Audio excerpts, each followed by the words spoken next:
At exactly 8:47 on a cold November evening, Ethan Cole stood alone beside the floor-to-ceiling windows of his Manhattan penthouse and watched the city glitter below. 37 floors beneath him, New York moved without slowing down. Yellow taxis crawled through the streets. People hurried beneath umbrellas. Restaurant windows glowed warmly against the darkness, filled with couples, families, and groups of friends celebrating ordinary things. Ethan watched them for several seconds before turning away. His birthday had never felt like something worth celebrating. Not anymore. The penthouse was almost unnaturally quiet. Soft classical music played from hidden speakers. A bottle of expensive whiskey stood untouched beside a crystal glass. On the dining table, a private chef had prepared an elaborate dinner that Ethan had barely touched. Everything was perfect. Everything was expensive. Everything was completely meaningless. His assistant had received one instruction that morning. No calls. No gifts. No visitors. No mention of his birthday. Ethan had given the same instructions every year for nearly 2 decades. The people around him had learned not to question them. He walked toward the fireplace and glanced at the small black clock sitting on the mantel. 8:48. His birthday was almost over. Good. Another year could disappear quietly. Ethan poured himself a glass of whiskey and sat in one of the deep leather chairs. He had spent the entire day working. 3 meetings. 2 investment decisions. 1 international conference call. Exactly the kind of day he preferred. Work was predictable. People were not. Money could solve almost any practical problem. People could create problems money couldn't touch. That was why Ethan had built his life around control. He controlled his company, his schedule, his home, his security, even his birthday. Especially his birthday. He took one slow sip. Then the doorbell rang. Ethan stopped. His expression hardened. Nobody was supposed to be there. The doorbell rang again. He looked toward the entrance. A 3rd ring followed. Then a 4th. Ethan set the glass down. His security system should have prevented anyone from reaching the penthouse without authorization. He walked toward the door, already reaching for his phone. The doorbell rang again. Persistent, he muttered. The security screen showed a woman standing outside. She looked completely ordinary. Dark brown hair pulled loosely behind her shoulders. A beige coat. Dark jeans. Simple boots. One hand held a cheap paper coffee cup. The other carried a small canvas bag. Ethan frowned. He pressed the intercom. Can the security desk explain why a stranger is standing outside this door? The woman looked directly into the camera. Because the elevator system is ridiculous. Ethan blinked. That was not the answer he expected. She continued. The elevator asked for a voice confirmation, then rejected the voice confirmation because the voice apparently wasn't authorized. Then it asked for a facial scan. Then the security desk asked for identification. Then the elevator stopped on the 36th floor for no reason. She looked genuinely annoyed. Who designed this building? Ethan stared at the screen. Most people became nervous the moment they discovered whose penthouse they were standing outside. This woman seemed more irritated by the elevator. How did she get past security? The woman lifted one shoulder. The security guard downstairs felt sorry for her. Ethan closed his eyes briefly. That explained absolutely nothing. You need to leave. That would be difficult. Why? Because it's freezing outside. Ethan stared at the camera again. You have 10 seconds to leave before security is called. The woman glanced at the clock on the wall beside the elevator. 10 seconds seems dramatic. Ethan isn't joking. The woman smiled. Neither is she. Ethan's jaw tightened. He opened the door. The woman stood directly in front of him. Up close, she looked younger than he had expected, perhaps 32. Her face was warm and expressive, completely different from the polished expressions Ethan usually encountered at business meetings. She looked at him from head to toe. Then she looked past him into the penthouse. Then back at him. Wow! Ethan raised an eyebrow. What? Everything looks exactly as expected. Expected? Rich? She said it so casually that Ethan almost didn't know how to respond. He folded his arms. Who are you? Maya Bennett. How did Maya get this address? Through a very complicated series of mistakes. Ethan stared at her. Maya lifted the coffee cup. And a security guard who apparently has terrible judgment. Security will be here shortly. Good. She stepped past him. Ethan immediately moved in front of her. Where does Maya think she's going? Inside, no. Maya looked around the entrance.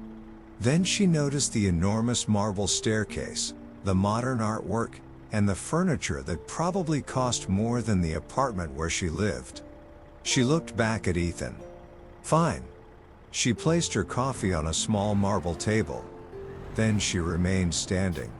Ethan waited. What does Maya want? She reached into her canvas bag.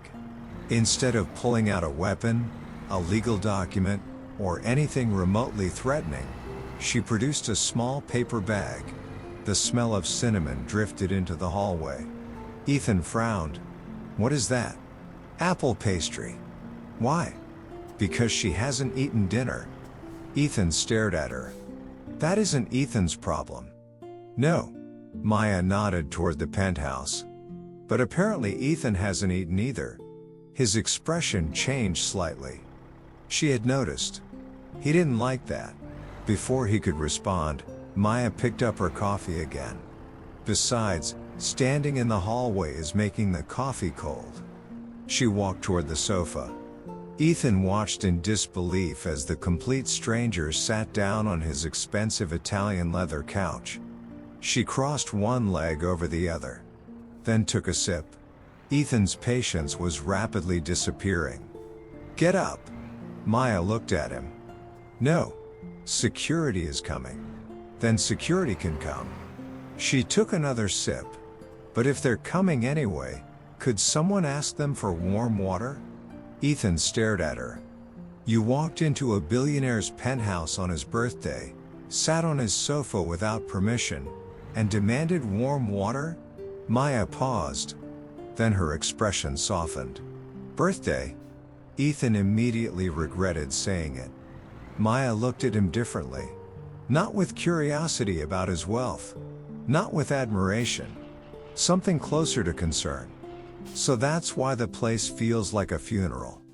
Ethan's face became cold again. Leave. Maya slowly reached into her bag once more. This time, she pulled out a small wooden box. The moment Ethan saw it, everything inside him stopped. The music box was old. Dark walnut. A tiny brass flower engraved on the lid. And near the bottom corner was a small crooked scratch. Ethan knew that scratch. He had made it himself when he was 8 years old. His mother had kept the music box beside her bed. He had not seen it since the night she died. Ethan stepped closer. His voice became barely audible. Where did Maya get that? Maya's expression changed. For the first time that evening, the humor disappeared from her face. She carefully placed the box on the table. From her mother. Ethan stared at it. Maya continued quietly. Her mother was asked to keep it safe. By whom? Maya looked directly at him. By Eleanor Cole. The room seemed to grow colder. Ethan had spent 20 years trying not to hear that name on his birthday. And now, a stranger had walked through his front door carrying the one object he thought had disappeared with his mother. Maya took a slow breath. She left instructions. Ethan couldn't look away from the music box. What instructions? Maya's fingers rested gently on the old wooden lid. That it had to be delivered to Ethan on his 37th birthday. The classical music continued softly in the background. But Ethan no longer heard it. For the first time in years, his birthday was no longer something he could simply endure until midnight. Someone had brought the past back to his door. And judging by the look on Maya's face, the music box was only the beginning. For several seconds, Ethan did nothing. He simply stared at the wooden box sitting on his marble coffee table. The room remained quiet except for the soft piano music playing somewhere behind him. The music felt wrong now. Too peaceful. Too ordinary. His mother's name had not been spoken inside that penthouse in years. Not on his birthday. Not on any other day. Ethan finally looked at Maya. "Where did your mother get this?" Maya didn't answer immediately. Instead, she looked at the box. "From Eleanor." "I heard that part. Then why ask?" Ethan's expression hardened. Most people would have apologized. Maya didn't. She simply took another sip of her coffee. That annoyed him more than it should have. "You're standing in my home," Ethan said quietly. "You're carrying something that belonged to my mother, and you're refusing to answer a simple question." Maya nodded. "That's fair." She placed the coffee cup on the table. Her name was Claire Bennett. She worked with Eleanor for several years. Ethan's eyebrows tightened. "Worked with her where?" "At Coal Industries." "My mother didn't work at Coal Industries." "She did." "No." Maya studied his face. Then someone lied to him. Ethan's jaw clenched. His mother had never been part of the family business. That was one of the few things he remembered clearly. His father had always said Eleanor preferred staying at home. She had volunteered at charities, attended school events, hosted dinners, and occasionally traveled with Ethan when he was young. She had never mentioned working for the company. "How old was your mother when she knew Eleanor?" 30. "And Eleanor?" 32. Ethan stared at the music box. 2 women. 2 years apart. A connection he had never heard about. Why has Ethan never heard of her? Maya gave him a small, almost apologetic smile. Maybe because his family didn't want him to. The words hit harder than Ethan expected. He turned away. "That isn't enough." "I know." "Then explain." Maya opened her canvas bag again. She pulled out a folded photograph. She handed it to him. Ethan hesitated before taking it. The photograph was old and slightly faded. His mother stood on the left. She looked younger than Ethan remembered. Perhaps 30. She was smiling. Actually smiling. Not the careful smile she used in family photographs. Not the polite expression she wore around his father's business associates. This was different. Natural, happy. Standing beside her was another woman. Claire Bennett. Ethan recognized her only because Maya had given him the name. The 2 women stood in front of a small brick building. On the back of the photograph was a handwritten date. October 14, 1998. Ethan's eyes remained fixed on it. "What's this building?" Maya leaned forward. "That was the old Coal Foundation office." Ethan looked up. There was no foundation office in that neighborhood. There was. How does Maya know? Because her mother worked there. Ethan shook his head. This doesn't make sense. That's why Maya came. Ethan looked at her. She seemed completely calm. Almost frustratingly calm. He walked toward the bar and poured himself another drink. His hand was steady. His mind wasn't. "Why didn't your mother bring this to me?" She tried. "When?" "Years ago." Ethan turned. "How many years?" Maya hesitated. "About 11. Ethan stared at her. 11 years. He had been 26. Already running part of the company. Already wealthy. Already convinced that the past was better left alone. What happened? She changed her mind. Why? She became afraid. Of what? Maya looked toward the windows. The Cole family. Ethan's expression changed.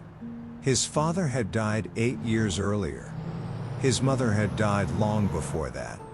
The family had been fractured for years. But there was one person still very much alive. His uncle Richard. Richard had managed several divisions of coal industries after Ethan's father retired. He had also been one of the few people who knew everything about Eleanor's final months. Ethan suddenly remembered something. A sentence from his childhood. His uncle standing in the hallway late one evening. His mother crying behind a closed door. Richard saying something Ethan hadn't understood at the time. "Eleanor, this has gone too far." Then the memory disappeared. Ethan rubbed his temple. Maya noticed. "Does Ethan remember something?" He didn't answer. She didn't press. Instead, she stood and walked toward the music box. "Can Ethan open it?" "No, why?" "Because it doesn't belong to Ethan." Maya raised an eyebrow. "Technically, it was given to Ethan." He looked at her. "Technically? Yes. You have a strange understanding of ownership. And Ethan has a strange understanding of hospitality." Despite himself, Ethan almost smiled. Almost. Maya noticed. Was that a smile? No. It looked like one. It wasn't. That's unfortunate. Ethan ignored her. He picked up the music box. It was heavier than he remembered. He turned it over. The scratch was still there. 3 crooked lines carved into the wood. He remembered making them. He had been 8 years old. His mother had laughed when she saw them. She had told him that some things became more beautiful when they carried proof that someone had loved them. Ethan swallowed. He hadn't thought about that moment in years. Maya watched quietly. "Does Ethan remember it?"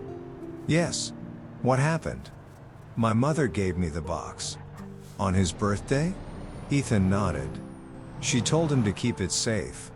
Maya smiled faintly. Then perhaps she knew exactly what she was doing. Ethan looked sharply at her. "What does that mean?" "I don't know." "You clearly know something." "I know some things." "Then start talking." Maya sighed. Her mother told her never to open the hidden compartment. Ethan froze. "Hidden compartment?" Maya pointed toward the bottom of the music box. She said Eleanor told her that the box would only be opened when Ethan was old enough to understand what was inside. Ethan turned the box over again. He examined every edge. There was nothing obvious. Maya crouched beside him. "Try pressing the brass flower." Ethan looked at her. How would she know that? Her mother told her. He pressed it. Nothing happened. Maya frowned. Maybe the other one. There is only one. Then perhaps the billionaire has forgotten how his own music box works. Ethan gave her a cold look. "Very funny." "Thank you." He pressed the flower again. This time, there was a faint click. Both of them froze. A thin wooden panel shifted slightly. Ethan stared. Maya's eyes widened. Neither spoke. Ethan carefully slid his fingernail beneath the panel and lifted it. A narrow compartment appeared. Inside was a tiny brass key, an old photograph, and a folded piece of paper. Ethan reached for the paper. His fingers trembled slightly. He unfolded it.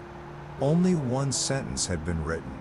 "When Ethan turns 37, he will finally be ready to know why." Ethan read it twice. Then a third time. Maya leaned closer. "What does it say?" He looked at her. For the first time since she arrived, the billionaire disappeared from his expression. There was only a frightened son. "It says his mother knew this day would come." Maya's voice softened. Perhaps she did. Ethan looked down at the photograph. His mother's face stared back at him. But this time, something was different. On the back of the photograph was another handwritten message. A date. And beneath it, 4 words. "Ask Richard about October." Ethan's blood ran cold. Richard. His uncle. The one person who had always insisted that Eleanor's death was an accident. Maya looked at Ethan's face. "Who is Richard?" Ethan slowly placed the photograph on the table. "My uncle." "Is he trustworthy?" Ethan didn't answer. Because for the first time in 20 years, he wasn't sure. And that uncertainty frightened him far more than the stranger sitting across from him. Maya picked up her coffee. "It seems like Ethan has plans tomorrow." He looked at her. "What plans?" "Finding out what happened in October." Then she glanced toward the untouched dinner on the dining table. "And eating something before he passes out from being dramatic." Ethan stared at her. Maya smiled. For the first time that night, the tension in the room loosened. But neither of them noticed the tiny detail hidden beneath the photograph. A second date. One Ethan had not yet seen. One that would lead them directly into the past his family had spent years trying to bury. Ethan did not sleep that night. By 2 in the morning, the city outside his windows had become almost silent. The traffic below had thinned. The lights in neighboring buildings had gone dark one by one, and the classical music had long since stopped. But the music box remained on the table. So did the photograph. Ethan sat across from them, staring at the 4 words written on its back. "Ask Richard about October." His uncle's name had never appeared in connection with his mother's death. At least, not officially. For years, Ethan had accepted the explanation his father gave him. His mother had been driving home during a storm. The road had been slick. The accident had been tragic. There had been nothing anyone could have done. That was the story. Simple, clean, final. But now a stranger had walked into his home carrying a box his mother had hidden 20 years earlier. And suddenly, the clean story had cracks everywhere. Behind him, Maya stirred on the sofa. Ethan turned. She had fallen asleep sometime after midnight, still wearing her coat, one hand resting beneath her cheek. He frowned. She had refused the guest bedroom. According to Maya, it was too far away from the kitchen. Ethan still wasn't sure whether that was a joke. He walked toward the sofa. "Maya." She opened one eye. "What time is it?" 3:12. She looked at him for a moment. "That's terrible." Then she closed her eyes again. Ethan stared. "You can't sleep here." Apparently she can. This is a sofa worth more than some cars. Then it's probably comfortable. Ethan sighed. "There's a guest room." Maya opened her eyes again. "Does it have a coffee machine?" "No." "Then the sofa wins." She closed her eyes. Ethan walked away before he said something he would regret. He had dealt with hostile investors, aggressive attorneys, and politicians who could turn a negotiation into warfare. None of them had been as exhausting as Maya Bennett. And somehow, he wasn't entirely bothered by it. The following morning, Maya was already in the kitchen when Ethan entered. She was standing in front of the enormous refrigerator. Her hair was messy. She was wearing the same clothes as the night before. And she was eating a pastry. Ethan stopped. Did Maya sleep at all? Some. On the sofa? Apparently. He looked at the pastry. Where did that come from? His kitchen. You went through my kitchen? Maya shrugged. There are cameras everywhere. If Ethan didn't want anyone touching the food, he probably shouldn't have put 12 kinds of cheese in the refrigerator. Ethan stared at her. Does Maya always talk about herself in the third person? She looked confused. What? He almost smiled. Never mind.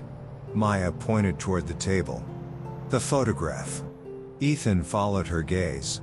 The photograph was still there. But now he noticed something he had missed the night before. A faint discoloration along the bottom edge. He picked it up. Maya immediately moved closer. What's that? Ethan ran his finger across the back. There is something beneath the paper. He carefully lifted one corner. A second piece of paper had been glued underneath. Maya's expression changed. That's new. It isn't new. Fine. It was hidden. Ethan carefully peeled the paper away. A second message appeared. This one was written in Eleanor's handwriting. The truth is not in the house. Look where the first promise was made. Maya read it twice. Where was the first promise made? Ethan stared at the handwriting. He knew the answer. But he didn't like it. The Cole Foundation. Maya frowned. I thought it was closed. It was. When? 20 years ago. Maya looked at him. Convenient. Ethan ignored the comment. He picked up the brass key. What does this open? Maya looked at the key. There was a tiny number engraved into the metal. 17. She immediately noticed it. Room 17. Ethan nodded. There was an archive room in the old foundation building. Maya smiled. Then that's where they go. Ethan reached for his phone. I'll have security prepare the location. Maya shook her head. No. He looked up. No? Security will make people suspicious. I own the building. Exactly. Ethan frowned. That's usually an advantage. Not today. She took another bite of her pastry. Ethan looks like a billionaire. I'm a billionaire. Exactly. That's the problem. He didn't appreciate the logic. Maya continued.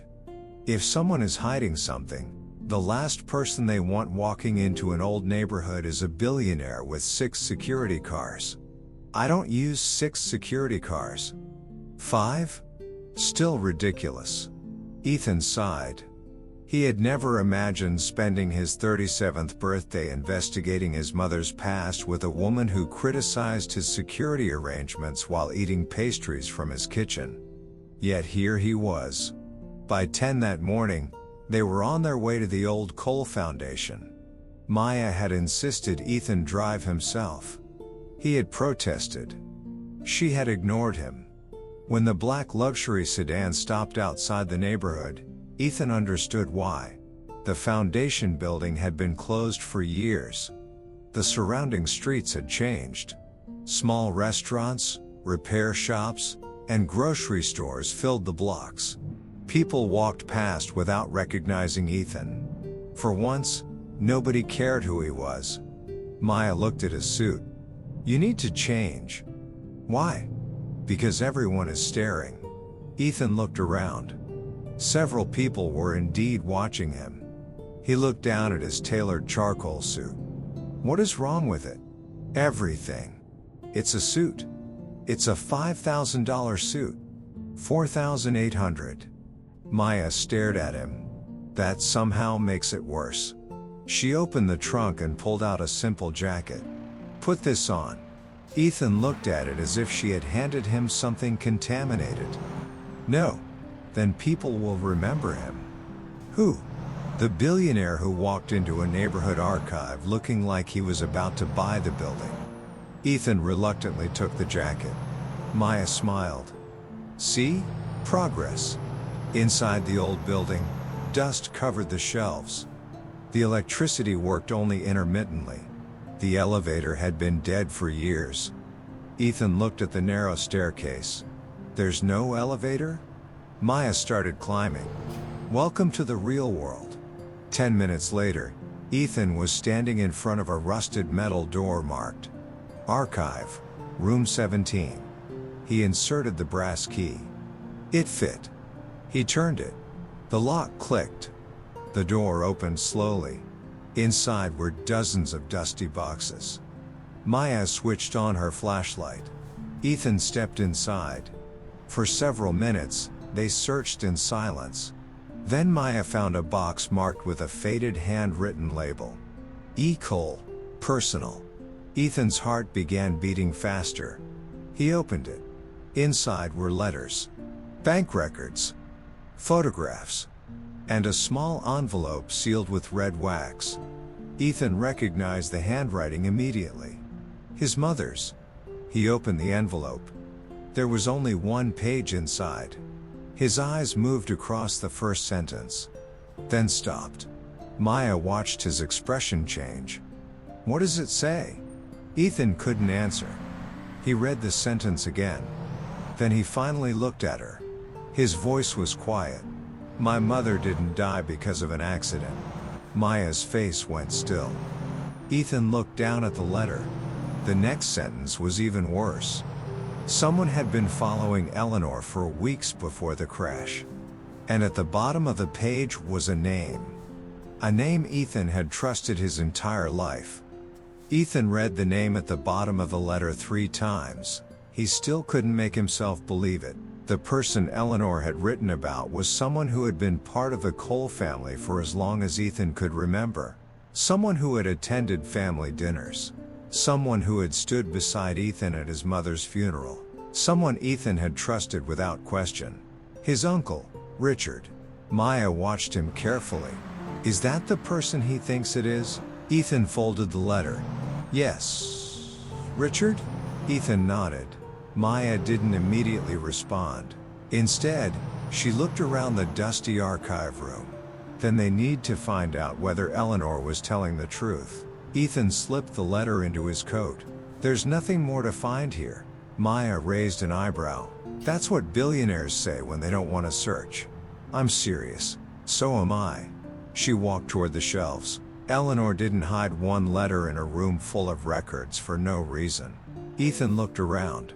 The archive contained hundreds of boxes. We could spend days searching. Then they'd better start. Ethan checked his watch. We have lawyers who can handle this. Maya turned around. Does Ethan want the truth, or does Ethan want someone else to find a version of the truth that makes him comfortable? The question landed harder than she intended. Ethan stared at her. Maya immediately realized she had gone too far. But she didn't apologize. She simply turned back toward the shelves. After several minutes, Ethan joined her. They searched through old financial records, employee files, foundation documents, and correspondence. Nothing. Then Maya noticed something strange. A box labeled 1999 donations contained documents from 1998. She pulled it down. This is wrong. Ethan took the box. Inside were receipts, account statements, and several letters. One letter was addressed to Eleanor. It was from Claire Bennett, Maya's mother. Ethan opened it. The letter contained only a few lines. Eleanor, the records are no longer safe here. Someone has already accessed the archive. Meet me at the old diner on Mercer Street. Come alone. Claire. The letter was dated 3 days before Eleanor's accident. Maya's expression changed. She never told Maya about this. Ethan looked at her. Maybe she was trying to protect her. Maybe. A strange silence settled between them. Then Maya pointed toward another document, a withdrawal record. A large amount of money had been removed from the foundation's account 2 days before Eleanor's accident. The authorization signature belonged to Richard. Ethan stared at it. He could have taken the money. Or someone used his authorization. That's possible. Maya nodded. Which means they still don't know enough. Ethan closed the box. Then they find Claire's old contact. Maya hesitated. Claire died 6 years ago. Ethan looked at her. Then who knows what she knew? Maya thought for a moment. Mrs. Harper? Who? My mother's closest friend. Where is she? Maya smiled faintly. That's the problem. An hour later, Ethan found himself sitting in a tiny neighborhood restaurant that looked as if it had been forgotten by time. Plastic chairs, small tables, a menu taped to the wall, a television hanging in one corner. Ethan sat perfectly still. He looked completely ridiculous. His expensive watch alone probably cost more than everything inside the restaurant. Maya sat across from him. She looked completely comfortable. She had ordered noodles. Ethan stared at the bowl. What is that?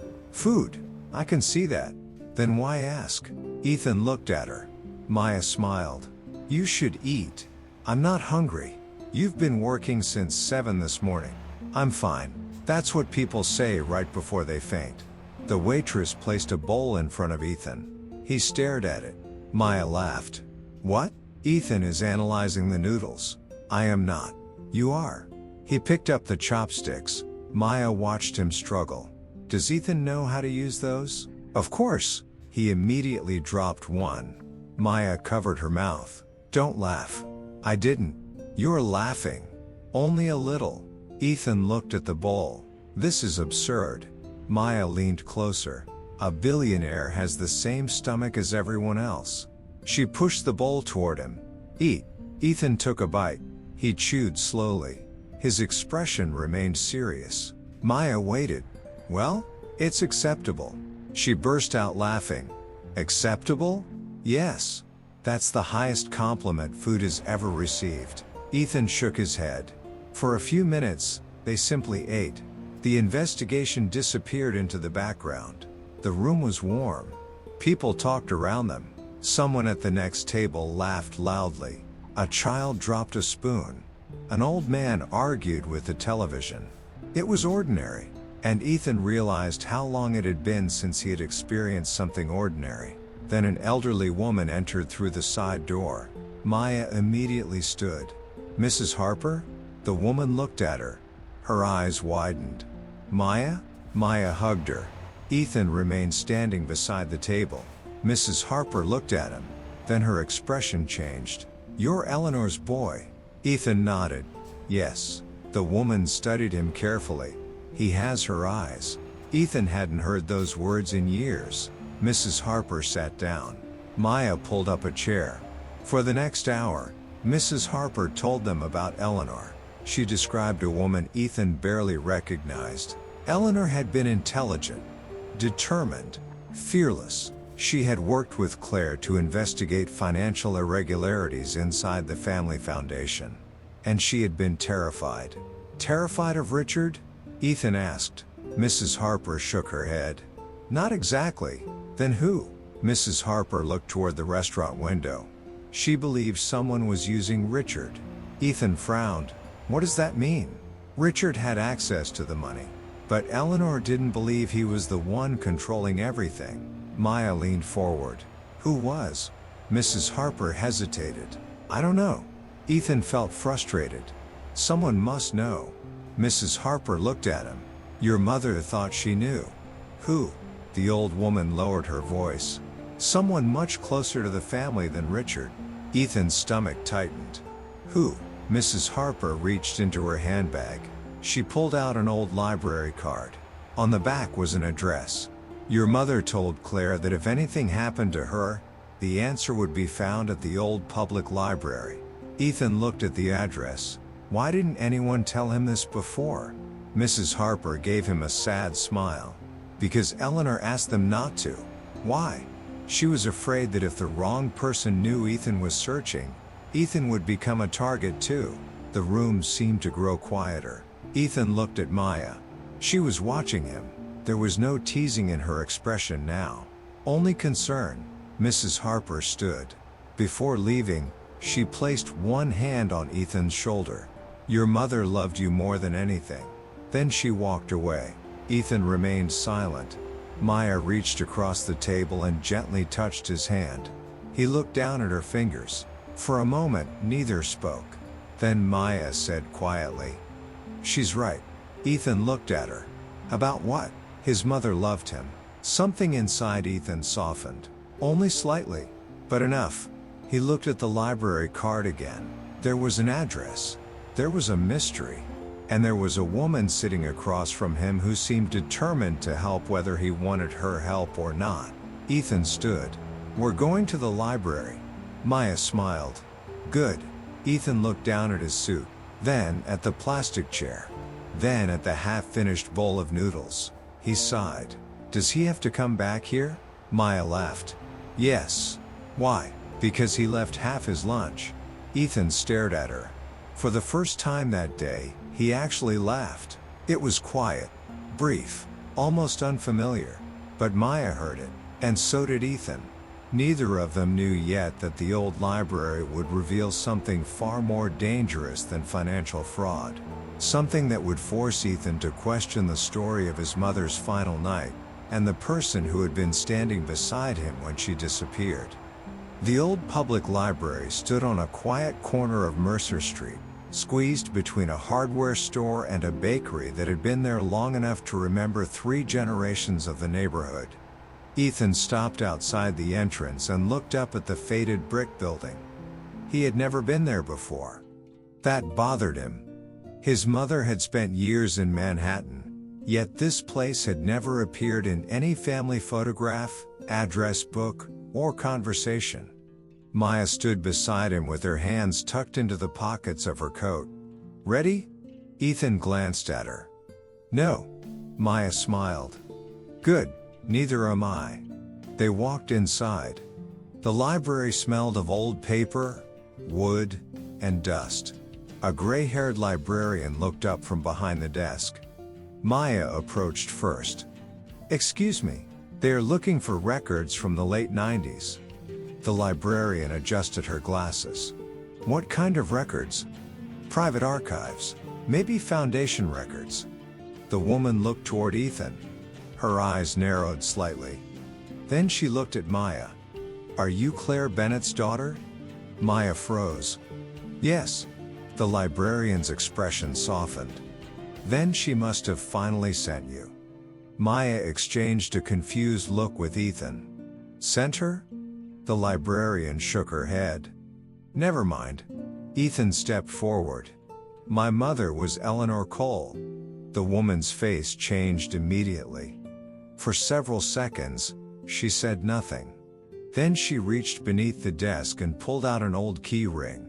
"Room 17. Ethan looked at Maya. She smiled. "Apparently 17 follows them everywhere." The librarian led them through a narrow hallway toward the basement. Ethan looked at the stairs. Why is every important secret in a basement? Maya looked over her shoulder. Because apparently rich families don't like sunlight. Ethan almost smiled. The basement contained rows of old filing cabinets. The librarian pointed toward one at the far end. Eleanor rented this cabinet under another name. Ethan stared at it. How long? 3 years. Why didn't the family know? The librarian looked at him. Because she didn't want them to. Maya stepped closer. What was she keeping? The librarian shook her head. She never said. Then she left them alone. Ethan opened the cabinet. Inside were several folders. One contained newspaper clippings. Another contained bank statements. A third contained photographs. Maya pulled out a photograph. It showed Eleanor and Claire standing outside the Cole Foundation. But this time, a third person was visible in the background. A man. His face was partially hidden. Ethan leaned closer. Do you recognize him? Maya shook her head. No. Ethan studied the photograph. Something about the man's posture seemed familiar. He took out his phone and enlarged the image. The face remained unclear. Then Maya found a second photograph. The same man appeared again. This time, he was standing outside the Cole family estate. Ethan's stomach tightened. That's the house. Maya looked at him. When? 3 weeks before my mother's accident. They continued searching. Then Ethan found a handwritten notebook. The first pages contained financial numbers. The middle pages contained names. Several names had been crossed out. One name appeared repeatedly. Victor Hale. Ethan frowned. Who is Victor Hale? Maya shook her head. They searched the remaining documents. Then they found it. A contract between Victor Hale and Cole Industries. The contract had been terminated shortly before Eleanor's death. Ethan read the details. Victor Hale had been a private financial consultant for the company. But the contract contained something strange. He had been paid a large amount of money to conduct an internal investigation. Ethan looked up. Why would the company investigate itself? Maya read over his shoulder. Maybe Eleanor hired him. Ethan shook his head. She didn't have authority to hire outside investigators. Then someone gave her authority. Who? They searched through the documents again. Eventually, Maya found a handwritten note. Richard approved the investigation. Ethan sat down. The pieces were beginning to connect. Richard knew. Eleanor knew. Claire knew. And Victor Hale knew. But why had Victor disappeared from the company's records? Maya found another document. A termination letter. The date was the day before Eleanor's accident. Victor Hale had been fired. Reason: breach of confidentiality. Ethan stared at the page. Someone fired him because he knew something. Maya nodded. Or because he was about to tell someone. Ethan looked at her. Who? Before Maya could answer, Ethan noticed another envelope at the bottom of the cabinet.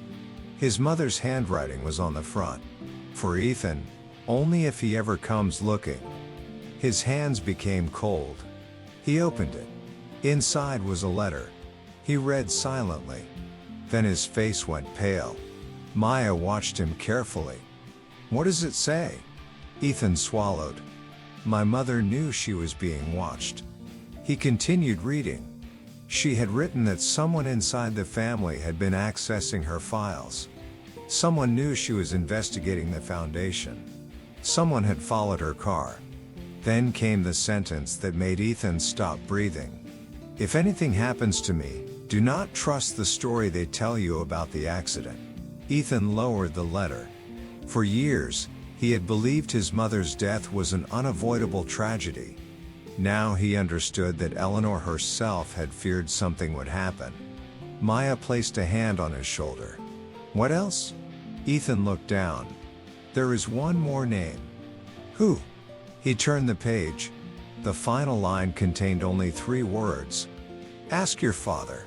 Ethan stared at the sentence. His father had been dead for 8 years. Whatever answer Eleanor wanted him to find, she had expected Ethan to search for it eventually. But there was another problem. His father had never mentioned any of this. Not the foundation. Not Victor Hale. Not the investigation. Not Eleanor's fear. Nothing. Maya sat beside him. Ethan. He didn't respond. She waited. Eventually, he said quietly. His father knew. Maya looked at him. And if his father knew, then Richard probably knew too. Ethan folded the letter carefully. We need to talk to Richard. Maya nodded. But before they could leave, Ethan noticed something else. A small envelope had fallen behind the cabinet. He picked it up. There was no name on the front. Only a date. November 18, 1999. The day before Eleanor's death. Ethan opened it. Inside was a single photograph. It showed Eleanor standing beside a car. Behind her stood Victor Hale. And in the driver's seat was Ethan's father. Ethan's breathing stopped. Maya looked at the photograph. Then at him. What does that mean? Ethan didn't answer. Because for the first time, another possibility entered his mind. Perhaps his father hadn't been unaware of Eleanor's investigation. Perhaps he had been involved from the beginning. And perhaps the biggest secret wasn't who had threatened his mother. It was what Ethan's own father had done to protect her. The photograph remained on the library table long after the basement had emptied. Ethan could not stop looking at it. His father stood beside the car. Victor Hale stood near the passenger door. And Eleanor was facing them with an expression Ethan had never seen in any family photograph. She looked frightened. Not worried. Not stressed. Frightened. Ethan slowly turned the photograph over. Nothing was written on the back. No date. No explanation. Only silence. Maya stood beside him.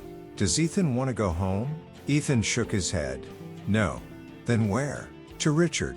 Maya nodded. That was exactly what she expected. But before they could leave, Ethan's phone began vibrating. The screen showed one name. Daniel. Ethan answered. Where are you? That's an interesting question. Daniel's voice carried its usual playful tone. Then Ethan heard the sound of a car door closing. I'm downstairs. Ethan frowned. Why? Because your assistant told me you're investigating our mother's death with a woman who apparently appeared at your penthouse last night. Ethan glanced at Maya. She smiled. Your brother sounds efficient, Daniel continued. And apparently nobody knows who she is. Daniel. I'm coming upstairs. The call ended. Ethan sighed. Maya tilted her head. Is he always like that? Unfortunately. Good. Ethan looked at her. Why is that good? Because he sounds more interesting than Ethan. Before Ethan could respond, she walked toward the stairs. 20 minutes later, Daniel Cole walked into Ethan's penthouse. At 35, Daniel looked similar enough to his brother to make strangers assume they were twins, although their personalities could not have been more different. Daniel wore a navy sweater, jeans, and a grin that usually meant trouble. He stopped when he saw Maya sitting on the sofa. Then he looked at Ethan. Then Maya. Then Ethan again. Well? Ethan crossed his arms. Don't. I haven't said anything. Your face has. Daniel walked toward Maya and offered his hand. Daniel, Maya. Daniel smiled. Nice to meet the woman who managed to get inside Ethan's penthouse without being fired, arrested, or sued. Maya shook his hand. Nice to meet the brother who apparently survived living with him. Daniel laughed. Ethan looked between them. This is not a social visit. Daniel's smile disappeared slightly. I know. He noticed the photograph on the table. His expression changed. What's that? Ethan handed it to him. Daniel studied it. For several seconds, he said nothing. Then he looked up. That's Dad. Yes. With Victor Hale. Yes. And Mom. Yes. Daniel looked at the photograph again. Where did this come from? The library. Daniel frowned. What library? Ethan explained everything. The foundation. The archive. Victor Hale. The letters. Their mother's warning. Daniel listened without interrupting. When Ethan finished, Daniel sat down. I remember Victor. Ethan looked at him. You do? Only vaguely. How? Because Dad used to mention him. Ethan's expression sharpened. What did he say? Daniel rubbed his forehead. Something about Victor being too curious. Maya leaned forward. Too curious about what? Daniel looked at her. Money. Ethan's jaw tightened.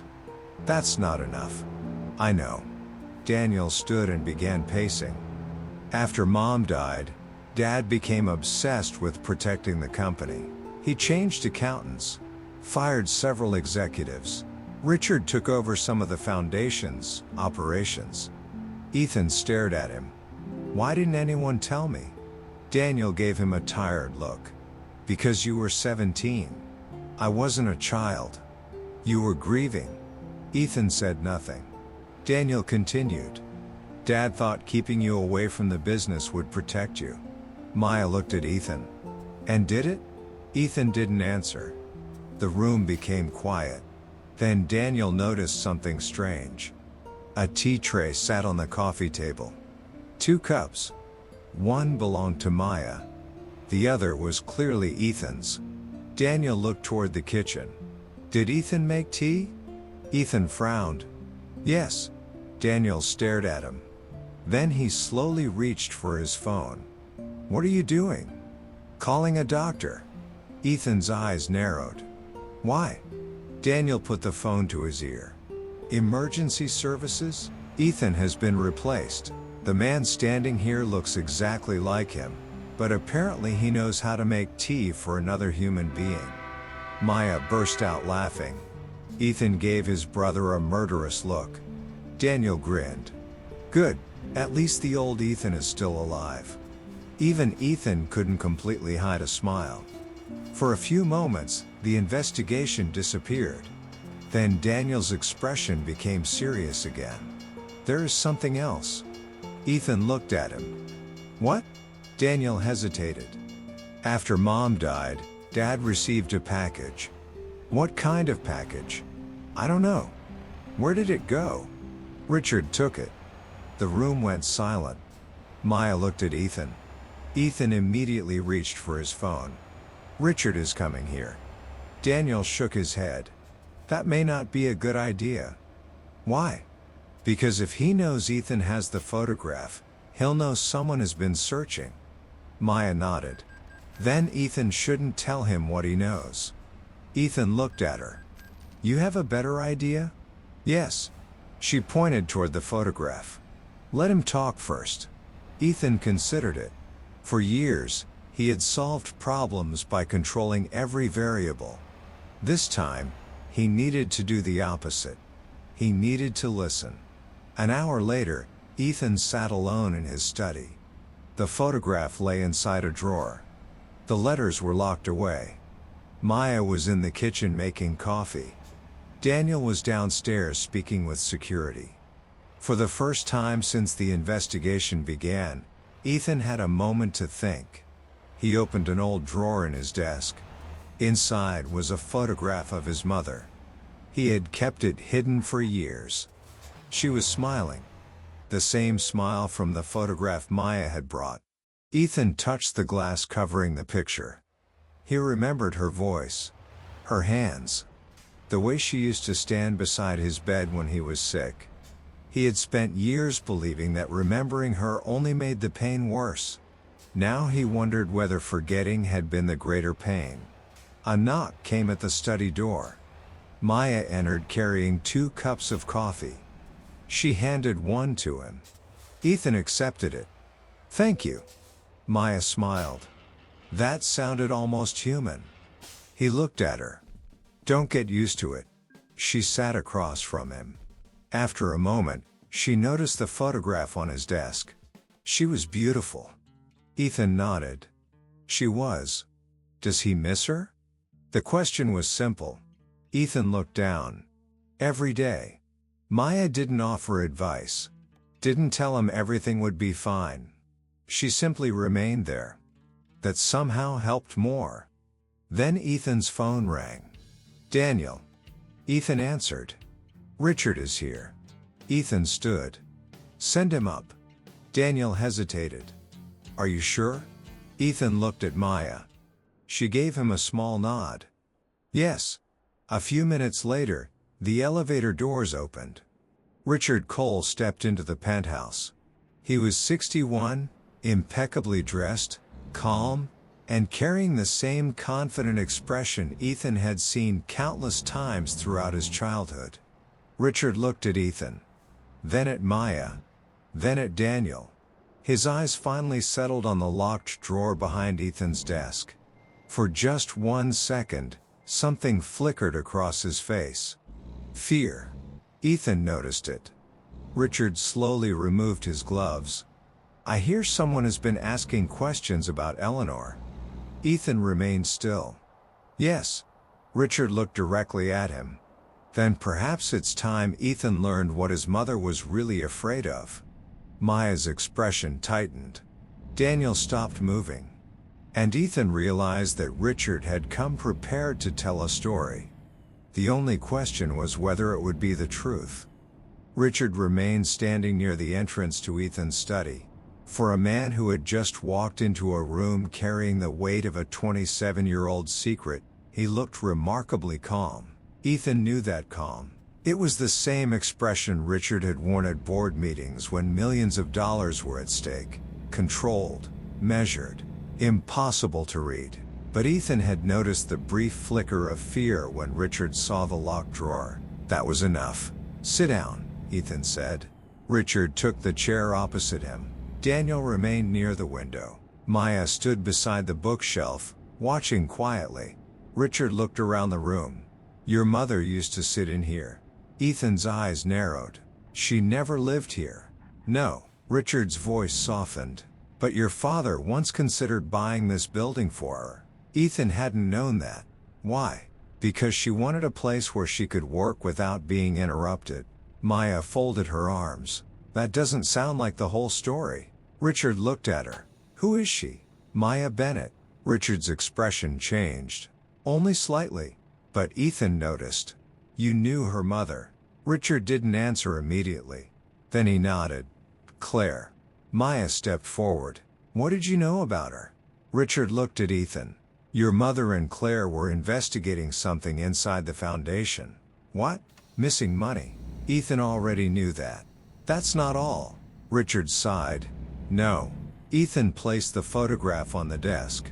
Richard's eyes fell on it. His face went pale. The room became silent. You know this photograph? Richard slowly nodded. Yes. Where was it taken? Outside your father's office. When? The night before Eleanor died. Ethan's jaw tightened. Why were you there? Richard looked down. Because Eleanor asked me to come. Maya's eyes narrowed. Why? Richard hesitated. She had discovered that someone had been moving money through several shell companies. Ethan leaned forward. Who? Richard shook his head. She didn't know. Then why was she afraid? Because she knew someone was watching her. Ethan's voice hardened. Who? Richard looked directly at him. Victor Hale. Ethan froze. Victor?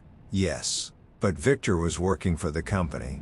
Exactly. Richard explained that Victor had been hired by Ethan's father to investigate irregularities inside coal industries. At first, Victor believed the problem involved one employee. Then he discovered something much larger. Money had been transferred through several companies connected to people close to the Cole family. Ethan's father wanted the investigation stopped. Eleanor refused. Richard had tried to convince her to leave it alone. She wouldn't. Why? Richard looked at Ethan. Because your mother believed someone was stealing from the foundation. And she thought the person was close to the family. Yes. Ethan stood. Was it you? Richard's expression hardened. No. Then who? Richard hesitated. Maya stepped forward. Richard, Eleanor left a letter saying someone inside the family was accessing her files. Richard nodded. She was right. Who? Richard looked toward the window. Your father. Ethan went still. Daniel immediately turned toward him. What? Richard continued. Your father was not stealing from the foundation. Then why was he accessing her files? Because he was trying to protect her. Ethan shook his head. That doesn't make sense. It does if your father knew who was behind it. Richard's voice lowered. He suspected someone in the company was using the foundation to move money. He also suspected that person had connections outside the company. Who? Richard looked at Ethan. Victor Hale.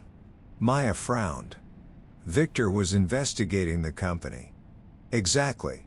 Richard explained that Victor had secretly been working for another investor who wanted control of coal industries. The financial investigation was not just about missing money. It was about a plan to weaken the company from the inside. Ethan stared at him. And my mother discovered it? Yes. Then why did she die? Richard's expression became heavy. Because someone realized she had the evidence. Ethan's voice became almost a whisper. Who? Richard didn't answer. Instead, he reached into his coat. Daniel immediately stepped forward. Slowly, Richard pulled out a small envelope. He placed it on the desk. This belonged to Eleanor. Ethan stared at it. Where did you get that? She gave it to me the night before she died. Ethan's heart pounded. Why didn't Richard give it to him before? Richard looked at him. Because Eleanor told him not to. Why? She said if anything happened to her, Ethan would eventually find the truth. But she didn't want him looking for it while he was young. Ethan picked up the envelope. His fingers trembled. He opened it. Inside was a short letter. Richard. If they come after me, keep Ethan away from this. Tell him his father loved him. Tell him the accident was not his father's fault. Ethan stopped reading. His eyes remained fixed on the page. Maya watched him. There's more. Ethan turned the page. The final sentence was written beneath the fold. The person they should fear is not Victor. Ethan's breathing slowed. Below that was a name. Not Richard. Not Victor. Not his father. Someone else. Someone Ethan knew. Someone who had been part of the family for decades. Ethan looked up. Why didn't Richard tell him? Richard's eyes filled with regret. Because Eleanor made him promise. That promise cost him 27 years. Richard nodded. I know. Daniel stepped closer. What happened the night she died? Richard closed his eyes. Your father received a call. From whom? Victor. What did he say? That Eleanor was in danger. Ethan's heart tightened. Then why didn't Dad go after her? He did. Richard's voice broke slightly. He was driving to meet her. Ethan stared. Then the accident happened. Silence filled the room. For years, Ethan had believed his father had simply accepted his mother's death. Now he realized something else. His father may have spent the rest of his life carrying guilt for something he had never caused. Ethan looked at Richard. Who was behind it? Richard's face hardened. I don't know. Ethan slammed his hand against the desk. Someone knows. Richard flinched. I know. Then why is everyone protecting that person? Because that person has been protecting the secret for 27 years. Maya stepped forward. What does that mean? Richard looked at her. It means the person responsible is still alive. Ethan's blood ran cold. Richard stood. And that person knows. Ethan has started asking questions. He turned toward the elevator. Ethan followed him. Richard. Richard stopped. Ethan's voice was quiet. Did my mother trust you? Richard looked back. With her life. Then why does Ethan still feel like Richard is hiding something? Richard's eyes filled with sadness. Because he is. The elevator doors opened. Richard stepped inside. Before the doors closed, he looked directly at Ethan. Your mother wasn't investigating who stole the money. A pause. She was investigating who wanted the company to collapse. The doors closed. Ethan stood frozen. Maya came to his side. Daniel slowly exhaled. Then Ethan looked down at the letter again. At the bottom, beneath Eleanor's signature, there was something he had noticed before. A tiny handwritten number. 317. Maya saw it too. That's not a date. Ethan shook his head. No. Daniel looked at him. Then what is it? Ethan stared toward the closed elevator. He suddenly remembered something from his childhood. His mother used to leave the house every Thursday at exactly 3:17 in the afternoon. She had always told him it was for work. But now Ethan wondered where she had really been going. And who she had been meeting. The number 317 stayed in Ethan's mind long after Richard left. It was too specific to be meaningless. Maya sat across from him at the dining table, while Daniel searched through old family records on his laptop. Ethan barely noticed either of them. He was remembering his mother. Every Thursday, every week, the same time, the same excuse. A business meeting, a foundation appointment, a charity commitment. At 17, Ethan had never questioned it. Now, 20 years later, the memory felt different. She always left at 3:17, he finally said. Maya looked up. Every Thursday? Ethan nodded. Almost every Thursday. Daniel stopped typing. That doesn't sound random. It wasn't. Ethan stood. There was an old train station near the foundation. Maya frowned. Why would she go there? I don't know. Then they should find out. The old station had been closed for nearly 2 decades. A redevelopment project had replaced most of the surrounding buildings, but one section of the original structure remained. Ethan and Maya arrived shortly before sunset. Daniel stayed behind to search through company records. The station was almost empty. Maya walked beside Ethan. Does Ethan realize how strange his life has become? He glanced at her. How so? 2 days ago, Ethan was planning a quiet birthday. And now? Now he's standing in an abandoned train station looking for a 20-year-old secret. Ethan looked at her. Technically, the birthday was yesterday. Maya smiled. Exactly. He shook his head. They found the old waiting room. Most of the benches were gone. Dust covered the floor.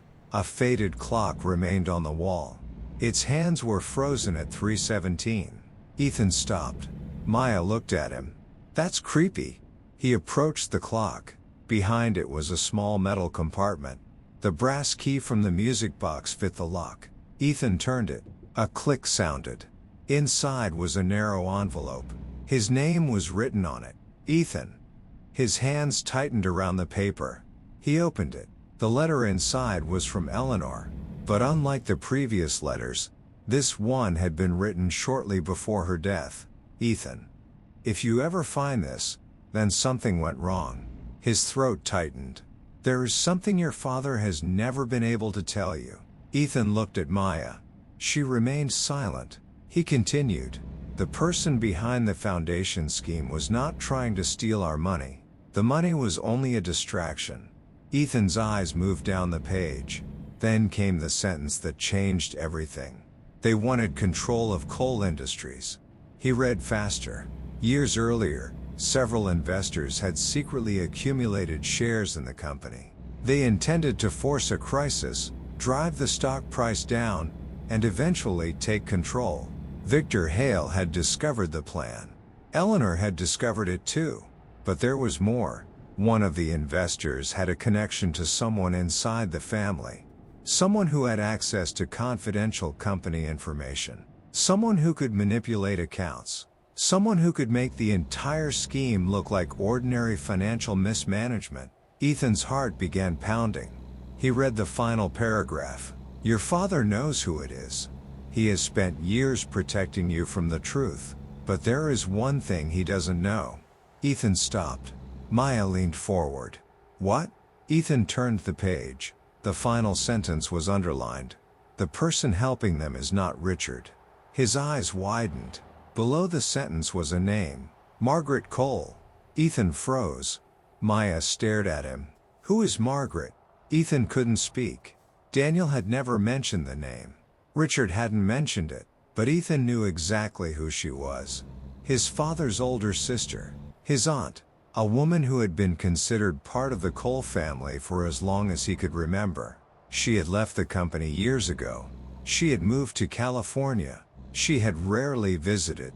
And Ethan had always assumed she simply disliked the business. But now the pieces began connecting. The shell companies. The missing money. Victor Hale. The foundation. His mother's investigation. Margaret. Maya whispered. Was she close to your mother? Ethan shook his head slowly. Not after the year before the accident. Why? They argued. About what? Ethan remembered. A childhood memory surfaced. His mother had been standing in the kitchen. Margaret had been shouting. His father had tried to separate them.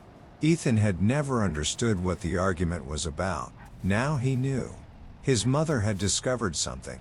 And Margaret had been afraid. Ethan folded the letter. We need to find her. Maya nodded. But before they could leave, Ethan's phone rang. Daniel, he answered. Daniel? His brother's voice was tense.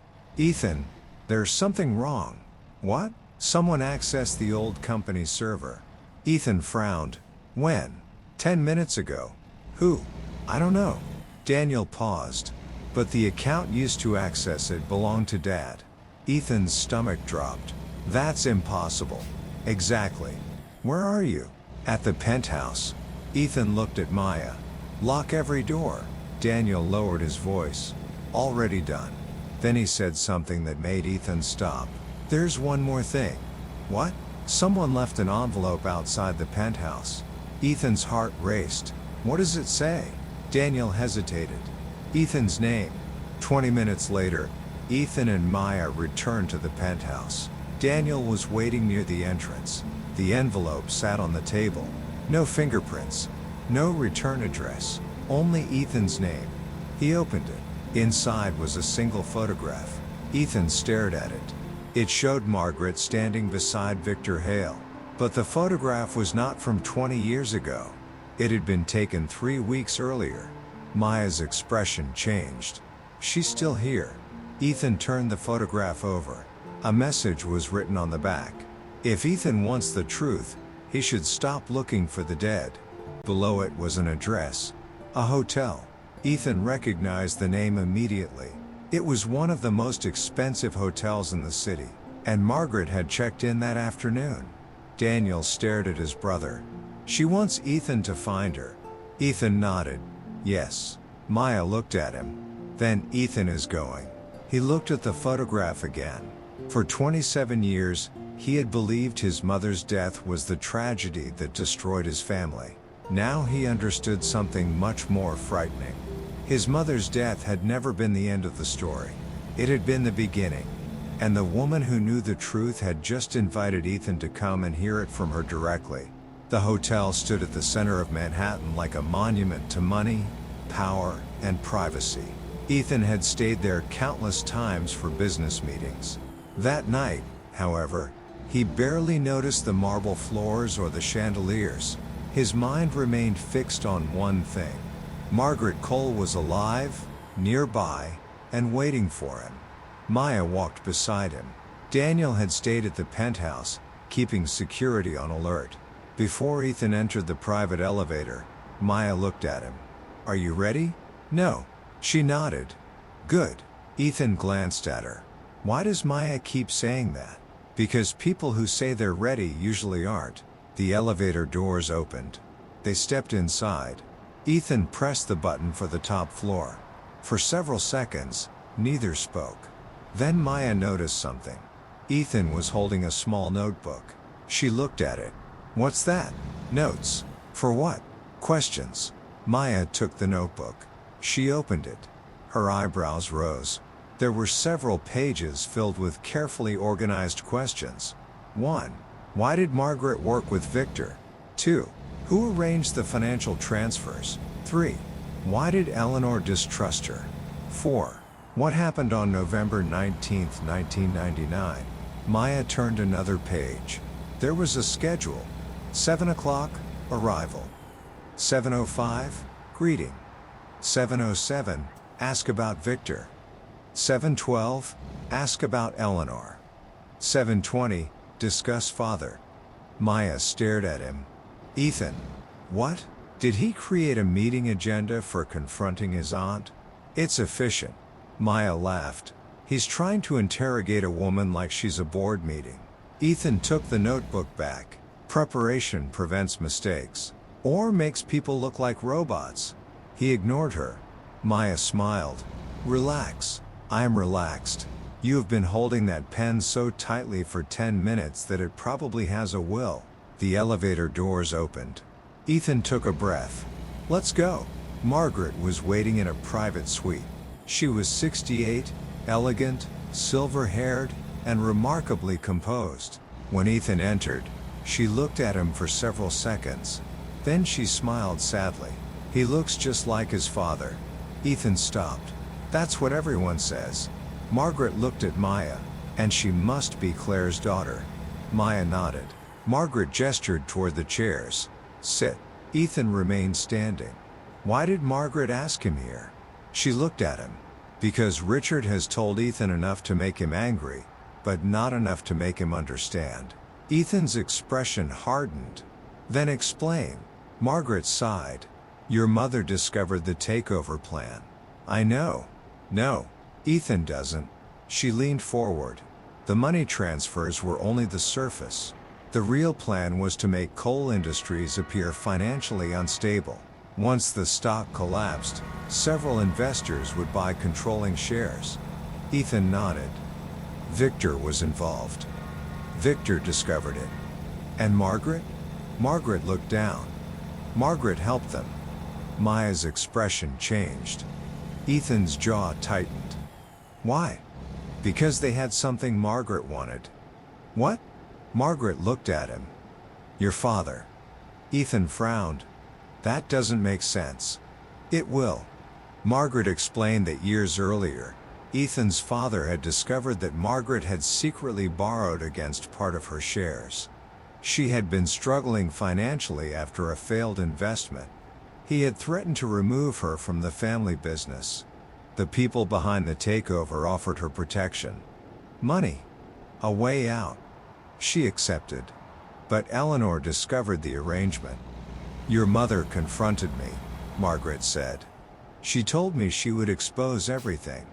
Ethan stared at her. "Then why didn't she?" Margaret's eyes filled with tears. "Because she found out something worse." Silence? What? Margaret looked directly at Ethan. Victor wasn't the leader. Maya leaned forward. "Then who was?" Margaret's voice trembled. "Your father." Ethan froze. The room seemed to disappear around him. "No." Margaret shook her head. "Not the way Ethan thinks." She explained. Ethan's father had discovered the takeover plan early. He realized that the only way to identify everyone involved was to let the investigation continue. He secretly allowed Victor to appear as though he was investigating the company.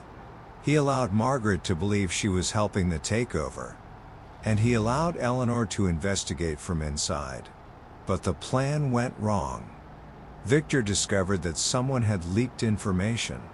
Someone warned the investors that Eleanor had evidence. They came after her.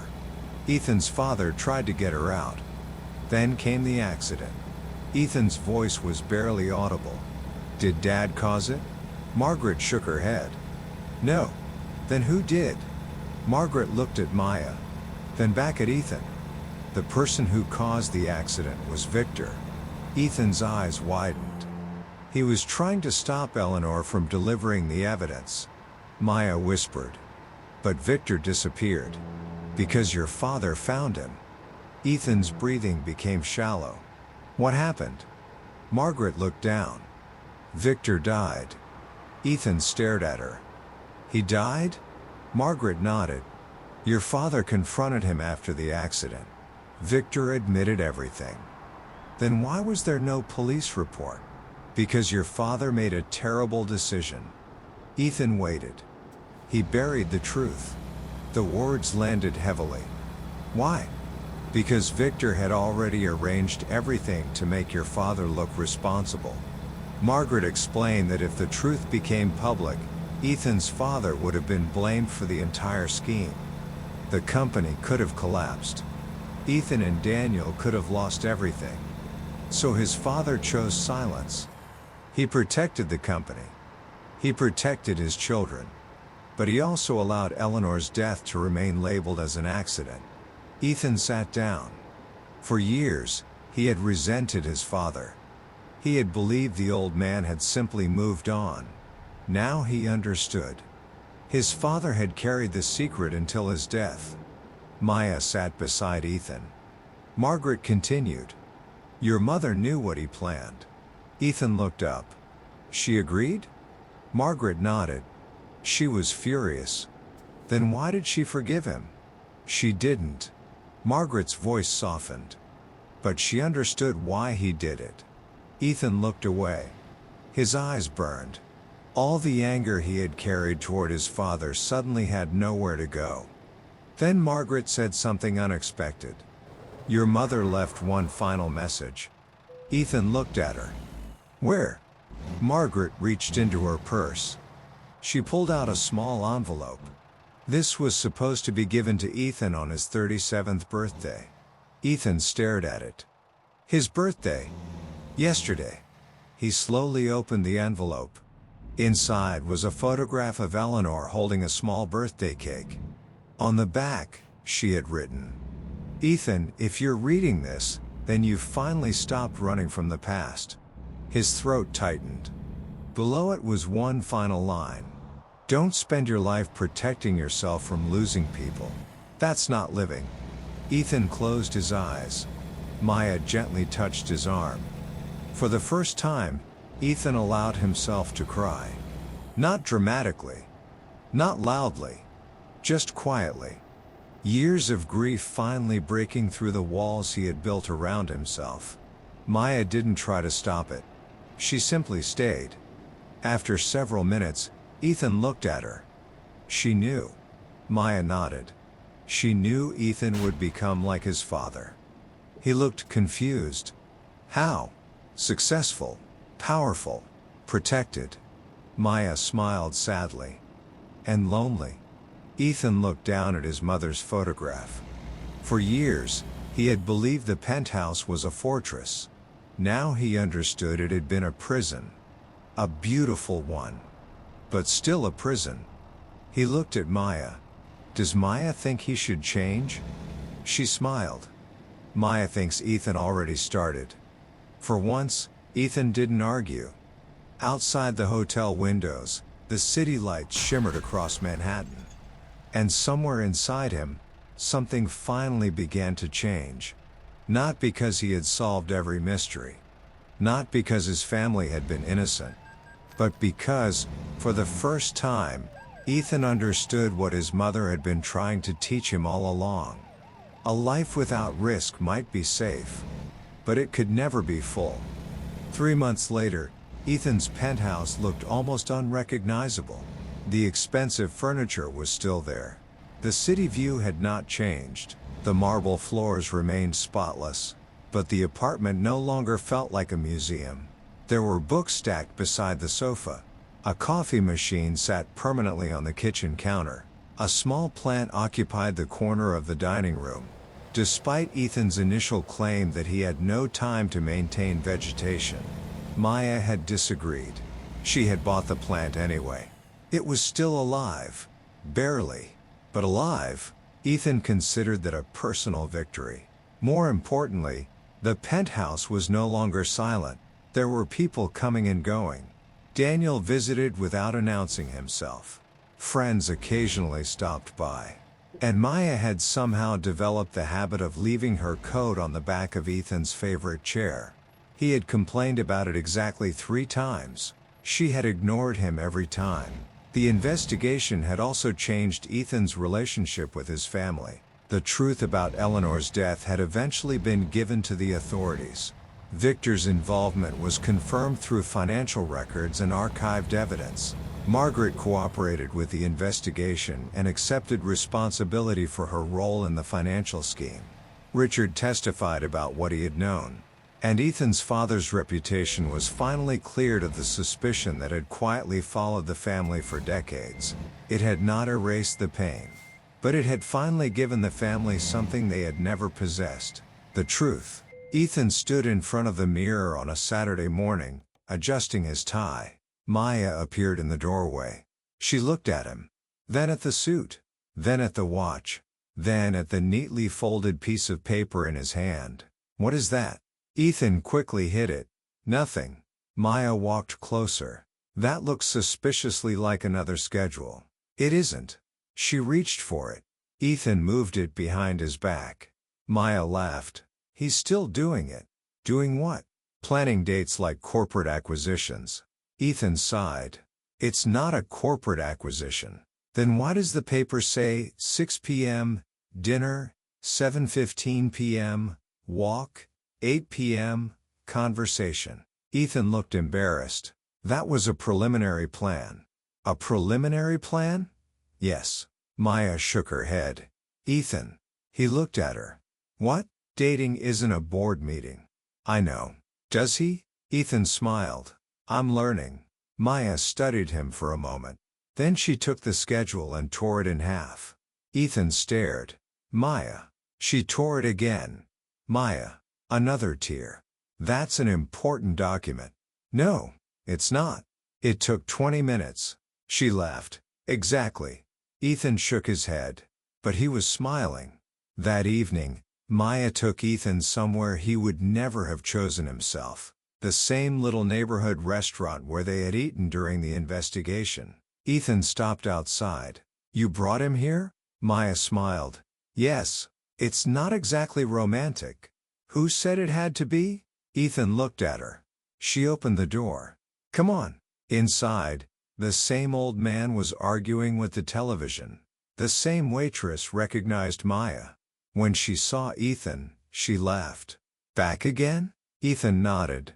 Apparently, they sat at the same small table. Maya ordered noodles. Ethan ordered the same thing. The waitress raised an eyebrow. "He's learning." Maya laughed. During dinner, they talked about ordinary things. Not companies. Not family secrets. Not dead relatives. Just life. Maya told him about a small community project she wanted to start. Ethan listened. Then he offered to help. Maya immediately stopped him. Not with money. Ethan blinked. I didn't say anything. Your face did. He smiled. Then what can he do? Show up. Ethan thought about it. That's all? Sometimes that's enough. He nodded. I can do that. After dinner, they walked through the neighborhood. The evening air was cool. People passed them without recognizing Ethan. For once, he didn't mind. Maya stopped beside a small park. There were children playing under the lights. Parents sat on benches nearby. An elderly couple walked slowly along the path. Ethan watched them. This is strange. What? I used to think having everything meant never needing anyone. Maya looked at him. And now? Ethan smiled. Now it seems the opposite. She reached for his hand. He looked down. Then gently held hers. There was no dramatic confession. No grand gesture. No expensive restaurant. No helicopter. No diamond. Just two people standing beneath a street lamp, holding hands. And somehow, it felt more valuable than anything Ethan had ever bought. 6 months later, Ethan's 38th birthday arrived. For the first time in his adult life, he did not spend it alone. Daniel arrived early. He brought a cake that was slightly crooked. Maya brought coffee. Richard came with an old photograph of Eleanor. Even Margaret sent a handwritten letter from California. The penthouse was filled with laughter. Ethan stood near the window, watching everyone. Daniel walked over. Something wrong? Ethan shook his head. No. Daniel smiled. Then why does Ethan look like he's about to cry? I'm not. Good. Daniel pointed toward the cake. Because if he starts crying, Maya will make him give a speech. Maya called from across the room. Too late. Everyone laughed. Ethan looked at the cake. 38 candles. 38 years. For most of his life, birthdays had reminded him of what he had lost. This one reminded him of what he still had. Family, friendship, truth, and Maya. She walked toward him. Happy birthday. Ethan smiled. Thank you. She handed him a small box. He opened it. Inside was a simple brass key. Ethan stared at it. What does it open? Maya smiled. Nothing. He looked confused. It's just a key. Exactly. She pointed toward the window. Not everything has to open a secret. Ethan laughed. He understood. The key wasn't about the past. It was about everything that could still be opened. New doors. New memories. A new life. He looked around the room. For years, Ethan had believed that wealth could protect him from pain. It couldn't. He had believed control could keep people from leaving. It couldn't. He had believed loneliness was the price of being strong. It wasn't. Strength, he had finally learned, was not building walls high enough to keep the world out. It was having the courage to open the door. Ethan looked at Maya. She smiled. And for the first time in many years, his birthday no longer felt like a reminder of the past. It felt like a beginning. A real one. A quiet one. A human one. And perhaps that was the greatest gift his mother had left him. Not the truth about her death. Not the money. Not the family name. But the reminder that life was never meant to be lived behind a locked door. What would you have done in Ethan's position? Would you have opened the door and let someone into your life? Or would the fear of losing them have kept you alone?